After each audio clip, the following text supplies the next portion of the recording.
सद्भक्त जागृति केंद्र से आज के तात्कालिक विषय पर कुछ विचार आपके सामने हैं, प्रकट कर रहे हैं साधु सत्यप्रज्ञ।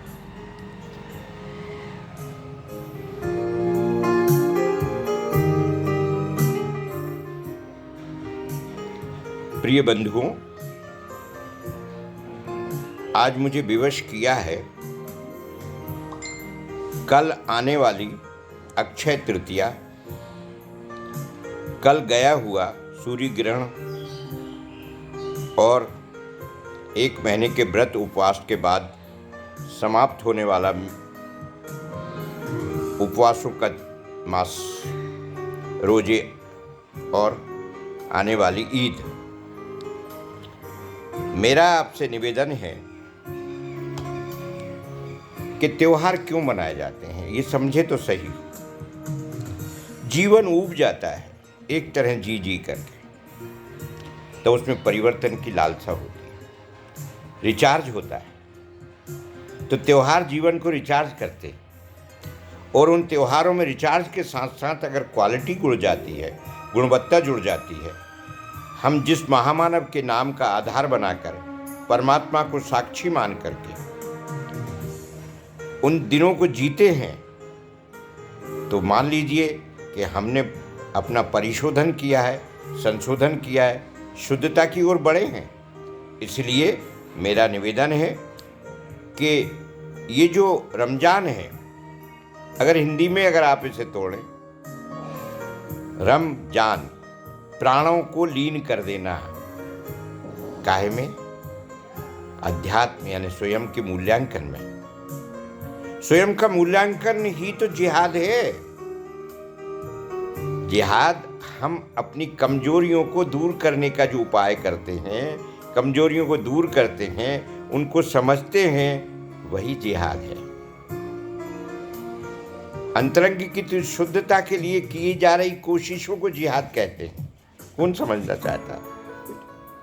सब ऊपर ऊपर से फोड़े पे हाथ फेरते, खराबी निकालना नहीं चाहते। खराबी निकालें तो समाज हमारी शुद्ध हो जाए, आनंदित हो जाए। परिणाम क्यों नहीं आते भाई, जरा सोचो तो। इसलिए कि हम जिहाद के नाम पर, आत्मशुद्धि के नाम पर जिन रोजों को रख रहे हैं, वो परिपूर्णता से नहीं होते। हाँ, असर तो होता है। आप देखिए कि रोजों के दिनों में पूर्व की अपेक्षा कुछ शांति भी होती है, हिंसा भी कम होती है। मैं हिंसा के खिलाफ पूरी तरह से हूँ। उस अनावश्यक हिंसा जो दूसरे को दुख देती है, वही तो पाप है, वही तो ईश्वर के विरोध में जाता है। ईश्वर तो आनंद के लिए हमें पैदा किया है। लोगों की सोच बिल्कुल गड़बड़ हो चुकी है। परमात्मा संसार रच रहा है, परमात्मा हमें भेज रहा है, हम परमात्मा के खिलाफ काम कर रहे हैं और कह रहे हैं ये दुनिया बेकार है, निस्सार है, कयामत आएगी, मरने के बाद सब होगा। अरे वर्तमान को क्यों आप आनंद से नहीं भरना चाहते? क्या आप अपने परिवार को ईमानदारी से नहीं जीते? क्या अपने परिवार के रिश्तों को आप नहीं समझते? क्या आप अपने फर्ज से दूर जाते हैं? क्यों? इसलिए कि आप इस संसार को सच समझते हैं। आपने अच्छी पढ़ाई की है, अच्छे इम्तिहान दिए हैं, तो कयामत के दिन परिणाम तो अच्छे आना है। आप क्यों नहीं इस बात से निश्चिंत हो जाते? क्यों चापलूसी में गुजार देते हैं? चापलूसी परमात्मा को पसंद नहीं। जब एक आदमी को पसंद नहीं है, तो परमात्मा को कैसे पसंद होगा भाई? परमात्मा पसंद नापसंद नहीं करता। वो आपको रास्ते सुझाता है कि देखो, प्रेम, प्यार, सेवा, ईमानदारी से जीवन जियोगे तो ज़्यादा मजा लोगे। इसी तरह से रमजान में आपको अपने अंदर की अशुद्धियों को दूर करना है, संशोधन करना है और संसार को आनंदित बनाने का प्रयास करना है। खुद से समाज की तरफ जाओ। समाज हमने बनाई है, ईश्वर ने नहीं बनाई। ईश्वर ने व्यक्ति बनाया है, हजारों साल से बनाया है, लेकिन जो आज रूप दिख रहा है वो समाज और व्यक्ति की कोशिशों का परिणाम है। और इन कोशिशों के पीछे भी परमात्मा के दिया हुआ दिमाग ही काम करता है। इसलिए हमारा सारा पुरुषार्थ और सारी कोशिशें हम परमात्मा को चढ़ा देते हैं। यही तो अच्छी संतान का लक्षण है। तो भाई समझे रमजान को समझें। अक्षय तृतीया का अर्थ है वो शुभ दिन जब कुछ खराब नहीं होता है, इसलिए हमें अच्छे कार्य उस दिन करना चाहिए। एक बात ध्यान रखना है, ये शुभ दिन ये सूचना देता है कि गर्मी आ गई है, उबलने वाली गर्मी आ गई है।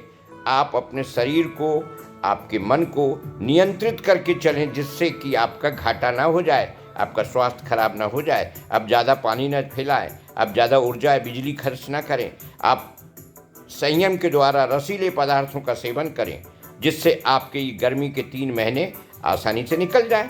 क्योंकि बहुत पसीना निकलेगा, जब पसीना निकलेगा तो उसमें अशुद्धि निकलेगी, अशुद्धि निकलेगी तो फिर आपको शुद्धि की आवश्यकता है। तो शुद्ध खाना खाएं और ख़ास तौर से उष्ण खाना खाएं।